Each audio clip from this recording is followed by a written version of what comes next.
Finally এই viral মাসির বিরিয়ানির দোকানে আমি এখন আছি মায়াপুরে।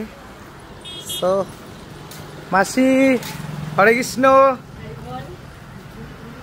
আমার এইবার মায়াপুর আসাটা মানে আমি তো প্রত্যেক বছর আসি, কিন্তু এইবার আসাটা আমার এক্সাইটেড আপনার জন্য। আমি আপনার হাতের বিরিয়ানি খাবো, আপনার হাতের বিরিয়ানি খাবো বলে আমি এসেছি। আমার কাছে কি খাওয়াবে বলো?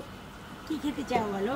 এখন নরমাল বিরিয়ানি আছে, হান্ডি বিরিয়ানি অর্ডার দিলে হয়। হ্যাঁ হ্যাঁ, হান্ডি বিরিয়ানি আমার ফ্যামিলি এসেছে, হান্ডি বিরিয়ানি ফ্যামিলির সাথেই খাবো। এখন যেটা আছে আমার প্রচুর খিদে পেয়েছে। আপনারা দেব না ফুল? না, ফুলই আপনি আমাকে দিন, আমি খাবো। হ্যাঁ, আইডিয়া আছে, সয়াবিন আছে, সয়াচাপ আছে। একটু দেখিয়ে দেবে, একটু দেখিয়ে দেবে কি কি আছে। এটা ময়দার সবজি। হ্যাঁ, ময়দার এটা না? হ্যাঁ। তারপর এটা হচ্ছে সয়াচাপ। হ্যাঁ, এটার জন্য আমি এক্সাইটেড, এটা খাবো। ঠিক আছে। আর এটা কি আছে? এটা হচ্ছে সয়াবিন। সয়াবিন না? আচ্ছা আচ্ছা, ঠিক আছে। আপনি আমাকে বানিয়ে দিন, আমি খাই, তারপরে আমার ফ্যামিলি নিয়ে আবার আসবো। ঠিক আছে। সত্যি কথা বলতে অনেক এক্সাইটেড ছিলাম আপনার হাতের খাবো। আমি যখনই সোশ্যাল সাইটে যাই তখনই আমি আপনার ভিডিও দেখি, ভাইরাল ভিডিও, খুব ভালো লাগলো।